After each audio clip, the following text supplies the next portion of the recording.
Τελικά, είχα δίκιο, ρε Παόλα. Έχεις potentials. Τι είναι αυτό? Μας. Thank you, Δημήτρης, thank you.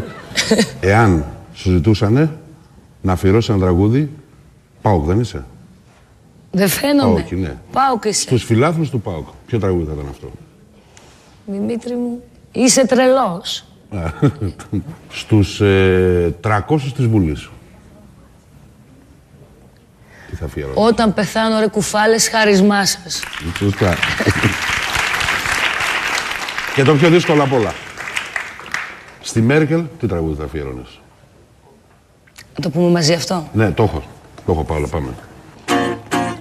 Να μ' αφήσεις ήσυχη θέλω κι αν υπάρχεις πια να μην ξέρω, ξέχνα με, ζω για μένα, ναι. Να μ' αφήσεις γιατί κοντά σου τη ζωή μου μες στη φωτιά σου έλειωσες, όμως τέλειωσες.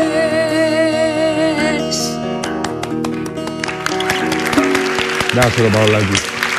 Μπράβο στα ρόδα! Πάμε έξω.